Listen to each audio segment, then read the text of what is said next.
So this is season 3. Actually, guys, I'm sorry, but it is also episode 3. Oh. So here we are. Season 3, episode 3. Boom. Enjoy.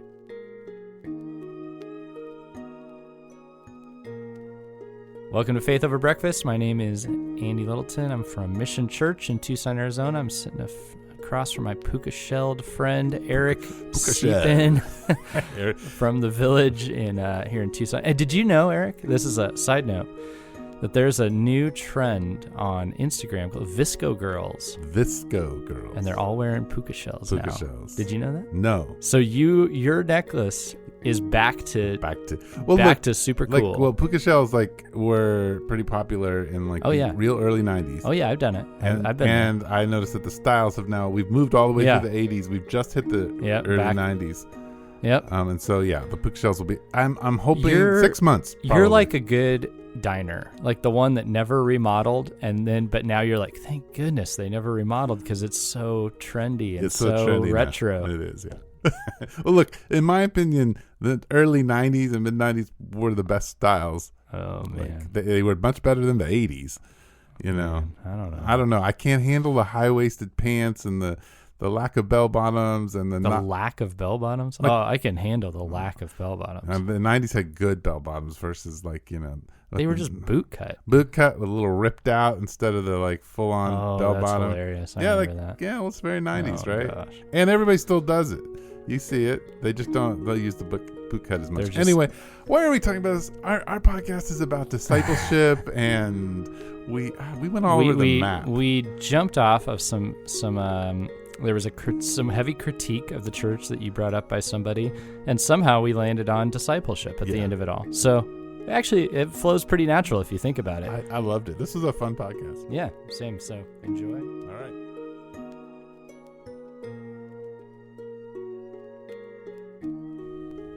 Down, check.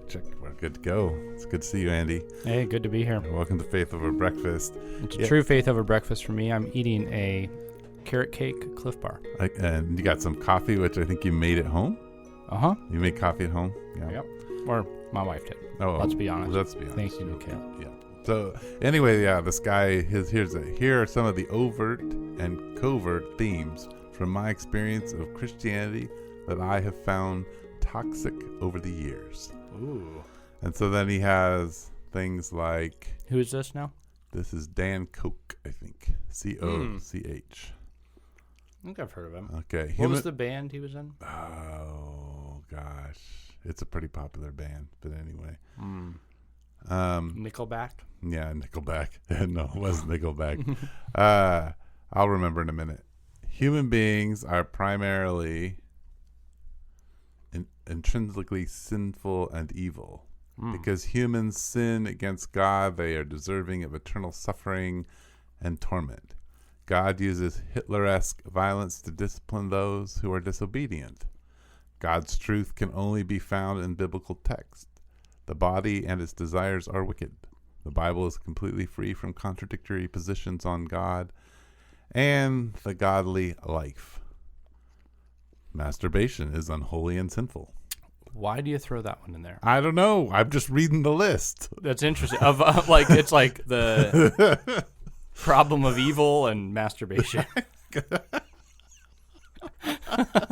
Totally. I mean, this is such a guy list. You know that this is not going to be on it. It's like, this is what I've heard this so many times where it's like somebody's like, masturbation. It's like, okay, so I know what you're struggling with. Right. Yeah. Yeah, it goes on. Let's see. Pastors and those in leadership are somehow holier and deserving of more intrinsic worth than those who are not. Mental illness is caused by demons, and they need to be cast out for people to be healed. There's a lot of these, but these are things that you and I deal with. So he's going to do podcasts dealing with these different subjects. Oh, so we're getting ahead of the curve. We're ahead of the curve. Okay, so maybe for the intro, I just thought I would figure out what band he's in, because I don't know what band anybody's in. I mean, you know, people would be like, "Oh, you know that one guy in the band, drummer?" No, I have no idea. Yeah, I don't know who's in band. I gotta say though, Andy, what? You're looking pretty good today. Thank you. I love this shirt on you. I don't think I ever see collared shirts on you. I This one I wear from time to time. Yeah? Usually not on a Tuesday. Not on a Tuesday? Is this more like I got to go talk to clients look, or is this... I will be talking to some people today. Gotcha. Yeah. Gotcha. Mm-hmm. Well, before we get into these deep subjects, I just want to thank the folks over at Cliff Bar can for the carrot cake Cliff Bar, because that was actually really good. Yeah. That was surprising. It was pretty tasty. I'm done with it. I feel like I can climb a mountain. You can climb in my collared shirt. But I want to say, like, you are going to be examined Friday. This podcast won't come out till you... doctor. Yeah, right, you are going to be examined by a lot of theological doctors. Oh, that's probably true. And, or at least masters. You. Masters. I will not be examining you. Well, yeah, but you will be, though. I will be looking at you carefully. Yeah. From a distance. I get a vote. So I get to vote. But since you've already paid me pretty well, I'm like, you already have my vote. So. And so this podcast is going to come out after. Yeah, so I either will or will not be a commissioned pastor in a Christian Reformed Church. Which puts me at odds already with Dan Koch's first grievance. His first grievance. So there's that. Yeah. So anyway, I think that's exciting. How do you feel about it? I feel pretty normal. I mean, it's been talked about for a long time, so I'm like, let's do this thing. Let's do it. It's pretty cool. Yeah. You've been studying up, and your forms of Christian Reform things, like the three yada yadas of government. 3 forms of unity. Yes. Yeah. I had to memorize all that. You memorized? No, you didn't. I did. No, you didn't. You didn't memorize the Belgic Confession. I didn't, but I memorized its major points. Wow. My examination was 2.5 hours long. Wow. In front of about 150 people. Wow. Well, it was intense. If that's what I have to do, I'm going to fail. Yeah, I think I got yours to be down to 30 minutes apiece. Okay. Each thing. Yeah, wow. I pushed for some reform because it is a Christian reformed church. So yeah. Man, I'll tell you, I had I think they took it easy on me on the old learning plan that they give out to potential candidates. You had it harder than me. Really? I didn't have to do any of it. Oh, okay. So you got your 2-hour-long examination. Right. I had the longer learning plan. Yeah, you had the longer learning plan. Okay. Well, yeah. So I'm doing that. Let us say 2 hour plus exam. Man, and they let you in. They let me in, even though I gave a very unorthodox answer to how I would explain infant baptism. Okay. Well, you said something to do with alien life forms, and I did. I actually started with how would I they asked the question. I said, okay, well, I'm going to reframe it, and I'm going to tell you how I would answer it to somebody who doesn't know Jesus. But was asking me why people baptize infants. Oh, interesting. And so that's a good way to answer it. I answered it from that perspective. Oh, cool. Because it's it's easier. I could bring it down to some more simplistic things, but also it makes more sense to me that way than it does. That's kind of what matters. Yeah. I mean, I guess it doesn't. It's not. Yeah, we don't have to talk about infant baptism, but anyway, I thought today, because you got a doctor, Abby, or somebody's got a doctor's appointment. My wife has a doctor's appointment. Okay, so you guys got important things to do. Yeah. So we could just talk. Well, no, I mean this. First of all, how do you get this list? Why are you? You must be bored out of your mind to be looking at somebody's list about all their grievances. Well, it's just in my Facebook feed. Okay, so you saw in your Facebook feed this guy's got his grievances. Yeah, because he's starting his podcast, so I've been kind of interested in what way he's going, because he's definitely coming out of evangelicalism. Sure. And he has a hard time with it, and so this podcast is really built. This is like the thing right now. I mean, I don't know. It's just you brought up before that article by John Cooper of Skillet. Yeah, we were going to talk about Skillet. Let's go that direction, because I mean, I don't remember what band Dan Koch is from, but I remember his name from. It's hardcore of some form, right, or something. No, it's actually pop. It's like California pop. California pop. Let me find out what band. Get that. But I mean, John Cooper is the front man of a band called Skillet, which in the rock world of Christian music is much more, it's not so much on the fringe. I mean, it was once on the fringe because all rock was on the fringe. But he took a very different take. He was like, it seems like there was a Facebook post where he sort of went off a little bit on all the deconversion stuff and kind of questioned like, why are you converting to deconversionism? Why are you making this like this huge public thing where you're getting a following and you're starting a podcast? And that's like, okay, I don't. Right. So he's talking, he wrote an article, and the article is mostly based on this idea that there are some major people in Christianity who have deconverted very publicly and then invited people into their deconversion as if they were starting a new religion. And then, which I did resonate with. And then his other thing, which I thought was a good point, that is perhaps we're platforming these young, talented people in Christianity way too quick. And he even included himself, and I think there's something to that. And I wanted that, and for some reason, it evaded me. And you wanted to be platformed. Oh, early on, yeah, I was like, I want to be speaking at these big events. And then I went to the total other end of the spectrum. Was like, I don't want to be a leader at all, because people are going to see my flaws, which is, and they do. Yeah. Well, right now he's connected to Wayfair Hymns, but I don't know. Oh, okay. Sure. No. I mean, it's a name I'm familiar with. So, like I said, so it's interesting. This one guy who's Christian music world, whatever, who's like, hey, why are people doing this? And then this guy's starting the podcast and he's going to make a career on it. It's like, I mean, I feel like, I'm like, okay, this is the way of Gungar and the Bad Christian podcast. And it's like people who are in the music industry who got a big following. Right. Who are now making a career out of kind of going after the brokenness of the church.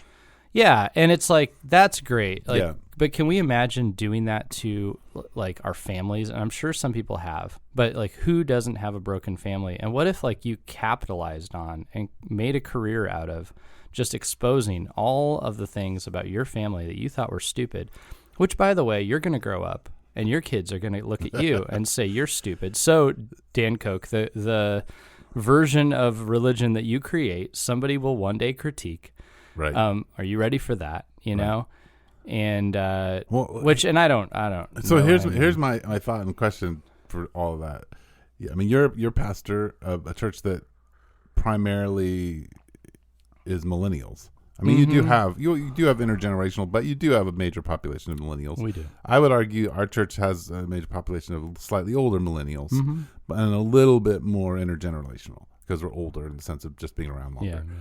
So, what is your feeling and experience of millennials as they come back into the church and as they interact with church that might be different than, like, say, me, an Xer, or somebody older than me? And the way we approach it, the way we think about it, how we understand it. Well, it just, let's see.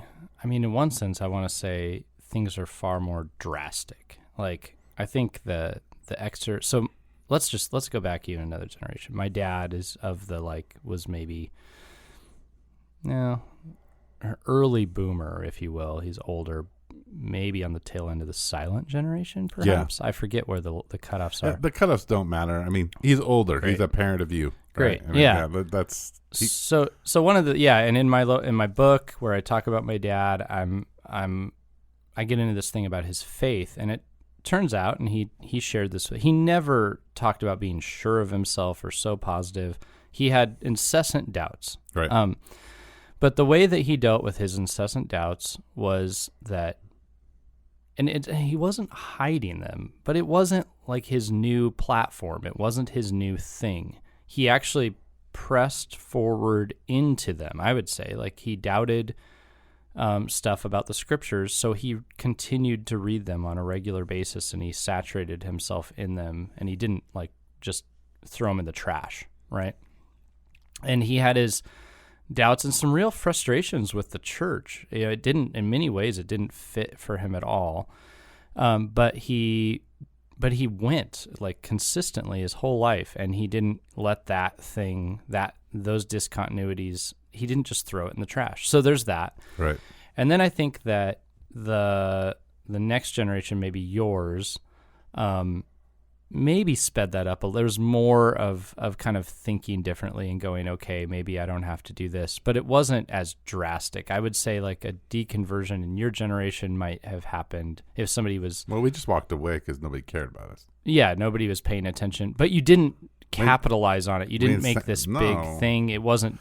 not the whole world didn't get an announcement from you that I'm not... You just were like, yeah, I'm just not going anymore. We just wrote a book. Yeah. Called Generation X, and that was it. There you go.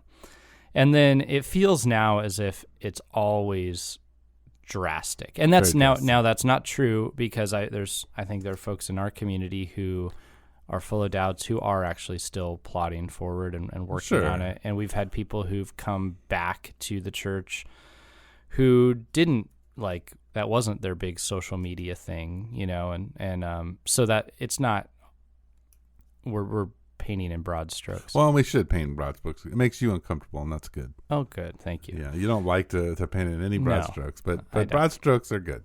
They're okay. Everybody, all millennials are drastic. They tend to be.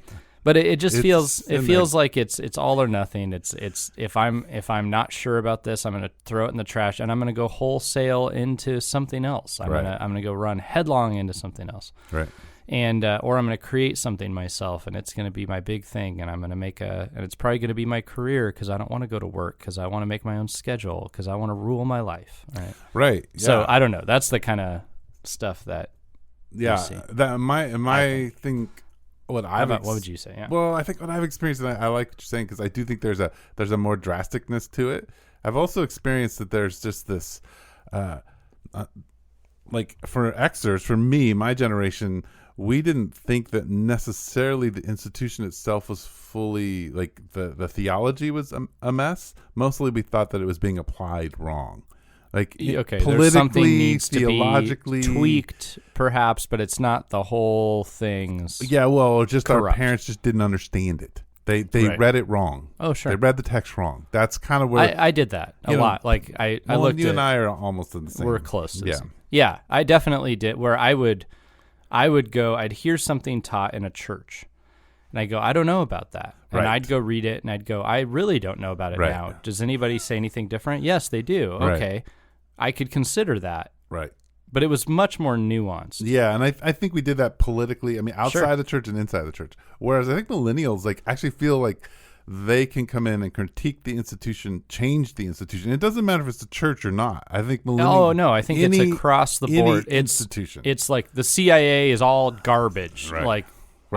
Okay, you going to be the Central Intelligence Agency? And it seems to me that because... politically and socially, it is how they've grown up. Mm-hmm. Like the schools have taught them that they can build their own institutions. Yeah, and the structures are inherently evil. Yes, and that they need to be dismantled. This is postmodernism. Yeah, it is. Or remnants of, or and reconstruction. Echoes of. Yeah, and there's a lot going on there. But I just think when we talk about millennials leaving the church, well, my experience is when they come back, they have a hard time adjusting. Okay. Even in churches that are different, like yours or mine. Yeah. That they may not always talk about it, but they feel uncomfortable in them because there are all these violations that they're experiencing of their rules. Yeah. So they come in with a set of rules that they think is the new way of following Jesus, or the new political party, or the new whatever it is, and they need to go into an existing institution and change it or make it different.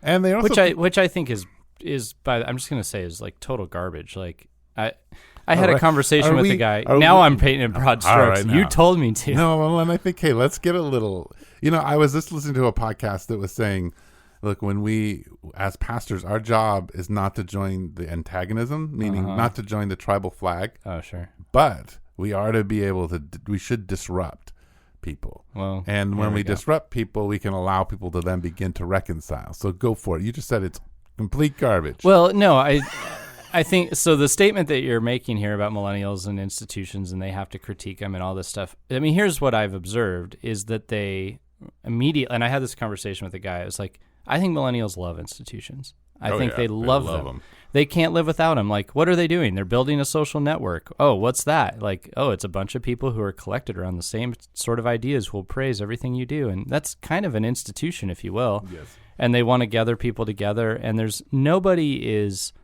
for all the individualism we talk about, nobody wants to be alone. And so you're leaving this community and you're going to that community. You're leaving the church and you're going to some other, organization, Right, or you're joining a podcast network with all your friends. And that's a very millennial thing. That's a super millennial thing. Make your own podcast and then, put it out there. Yeah, but it's still collaborative, and you're still gathering your team. And so I think, like, for all the talk about how millennials don't love institutions or they critique them, I think they love them. I think they just run headlong into ones that feel comfortable to them instead of ones that make them uncomfortable. And I think it's gonna backfire. I think the one you create is gonna be terrible. To Dan Cook's Cook's point about he has a problem with the doctrine of sin. Like, okay, well, how do you think the church got corrupt? How do you think all the other institutions got corrupt? How do you think your podcast is going to fail? Like, does your spouse or kids or friends ever have a problem with you? Is there, like, what do you're not affected, And is it, it's, to me, like, the doctrine of sin is extremely helpful, because it helps me understand that people aren't just out there people in institutions that I have trouble with, they aren't just sitting there going like, I hate Andy Littleton. I hate this guy. Like, they're not. But there's sin in there, so there's sins of omission and commission that sometimes they're just not doing what they ought to do. And guess what? Neither am I. And that impacts Andy Littleton. Big time. And right. it affects me. And then my sins of omission, like I went for a walk with Phil this morning, and I talked the whole time. That's sin. Right. Like, I didn't prioritize Phil. Right. You didn't and so, like, in theology, you would say you didn't have a genitive, I think, conversation, I think is what it's called. Right. A conversation where you give both ways. Right. No, it was a one way, and it was shorter because I was coming to this podcast early, and then I went, oh, shoot, it's over.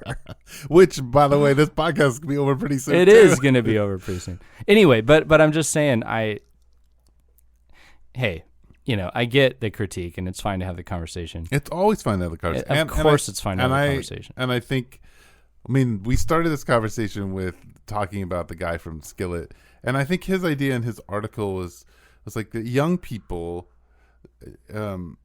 I think it is, and I don't want to beat up millennials because all my friends are millennials, but young people want to rise to power. Yeah. And they want to rise to influence without being disciples, especially when the church, without having the edges being knocked off them. And I think all he was saying is, look, you don't deserve to you should not be up there because it's dangerous to the people that you're leading. Yeah, because then when you go change your mind and make a total 180, like, you can wreak havoc on people's lives. And it's not just because you're so authentic and you're opening their eyes to the truth. It's because you're ripping the carpet out from somebody who trusted you. Right. And I think if you begin to listen to the guy from Skillet, what's his name? Do you remember? John Cooper. Yeah. If you listen to his story and you go kind of dive deeply in, you realize that he's being intensely discipled by his local church. His pastor and his community is hugely involved in everything that he does, which is very different than most people who get and I've noticed this with a lot of musicians. And did the church sin in this? Yes. We pushed the musicians out because it had to be. There was one type of music that could exist in the Christian world at one point, and that was a really bad move. Like, strategically bad because you alienate a bunch of people. It was exegetically bad because the Bible wasn't that clear on exactly what music sounded like. Our music in our American churches did not sound the way that Israeli early Hebrew temple music sounded. Oh, right, or Greek, whatever Greek music sounded like. we didn't nail the Bible, and so but that critique should have happened. That conversation, should have and it has now happened. But we alienated. It's happening, yeah. But we alienated a lot of people who were creative and who were musicians, and then they had to go but they wanted to be Christians, so they had to do it all by themselves or in little communities of their friends who went on tour and stuff. And so then, so we don't really have a right to be too mad about it because we alienated them. But I think we can confess that, right, and we can move forward. But interestingly, and John Cooper being the exception, right, like, you see what happens when somebody is walked with and discipled through this kind of stuff. Right. Yeah. Well, and I think maybe to end, because you're going to have to leave here, I think my encouragement to people as they enter into the community of God, especially if they're younger, is that they seek out being discipled, that they look to people who both are their peers and older than them who are walking with God, and they pursue them. And I'm just going to give you... That's an interesting nuance you're adding to that, and I like it. You can pursue discipleship. Yes. And can I give you some instructions? Because this is something that not you in particular. No, I see where you're going. I'm with you. Okay. My mother told me, and this is the best thing, is that you go to somebody and you say, hey, I would like you to disciple me, and that means these things to me. And in order for that to happen, I will do whatever you need me to do. I will serve you. So if you need me to clean your house, I'll clean your house. If you need me to watch your kids, I'll watch your kids. If you'll pour into me, I will make it easier for you to do. And it'll be reciprocal. And it'll be reciprocal. And so I will offer you heard that before. Service. And I think job, Patty. That is powerful. It's helped me. Yeah. And the people who do that in my life, who serve me and I disciple, it makes it so much more easy for me to pour into their life. And what I get is them pouring into mine. Yeah. That I'm being discipled by them, by their service. Have you read the book Beau's Cafe? No, I have not. So anyway, it's... And we should end on this. Oh, should we? Yeah, well, just because I think I don't want you to be late. Just a little bit of time. Okay, cool. Beau's Cafe is a fictional story about a relationship where somebody really, it's life on life. They invest in somebody. Yeah. And it's this older guy with this younger guy who's going through a bunch of trouble. And then at the end, and I'll spoil it because it's not the end that's the big thing. It's the journey. But at the end, the younger guy has to really call the older guy to the carpet. Oh, wow. And I thought that was a pretty cool thing to work out in this fictional story, but it's like that. And that's the most beautiful thing, because to be discipled utterly one way, that's not what you want. You want a relationship, and the person discipling you wants a relationship, and they do want you to know them well enough to be able to say, what about you? Right. But I do love that, because I think, just the truth is, anybody that you're going to want to disciple you, chances are they're out there, they're doing stuff. Yeah. And you could sit back and just go I want to be discipled. When are they going to come to my house? Or you could go ask them. If you want to be discipled, ask them. Yeah, go where they go. Ask if you can say, hey, next time you're driving to Phoenix, can I come with you? I would love that. I'm saying, I would love that. Sure. And it's just, and some of the best discipling relationships have come when we're just in the area together a lot. Next time you clean the building, can I come clean it with you? Next time you're meeting with a kid, can I come meet with them? Yeah. Next time you're cooking a meal for people coming over to your house, can I come help cook and clean up? Yeah. Andy, you're going to the business association meeting. Can I come? Yeah. Absolutely. This is how discipleship works. And, very always helpful. Very true. The people who discipled me, when I served them, they went 10 times further than I could ever imagine. Because I think, that's the way I think Jesus, it's an as you are going kind of discipleship. Not I'm going to go grab you and then we're going to go sit down and have a good cup of coffee together. And I will have a written out plan for the time. Right, and I'll teach you. This has come up at our church. We're doing our whole next year is on discipleship. That's the first time I've announced that. Look at that. You're announced here on Faith Over Breakfast. Announced discipleship all year at Mission Church. But part of it is there's this felt need, and we even tried a mildly programmatic version of some basics of the faith stuff this year, and I feel like it just didn't have the same. Even for me, it's it was fine. I don't think it was bad. But it just didn't have the effect I think any of us were hoping for. But I do see that effect when it's more life on life. And so John, my intern right now, man, we're having all kinds of conversations because we are, like you said, we are going, we are doing, we are bumping into things that, frustrations come up. That's when you really work things out and have a good conversation. Sure. So we're thinking, man, Nick and I aren't going to be able to do that with this church. No. It needs to be a shared community Yes. project, right? And so, Sounds like you must be 3 years old now. man, You guys are starting to yeah, move into some. yeah. So, great. That's and awesome. I know you've had all these thoughts. No, So yeah, no, they're good. well, we're going to spend next year looking at what discipleship looked like in a ton of different instances in the Bible, and essentially going like, there's no book, there's no sheet, there is no you get this done and you're done with the discipleship program, and none of that. No, it's a life on life forever. Yep. Together. Yep. And at some point, someone I discipled may be discipling me. Yes. And hopefully Hopefully. that would be beautiful. That's the thing that you're looking yes. for. Yes. So All right. let's do it. All right. That was fun. Cool. All right. Well,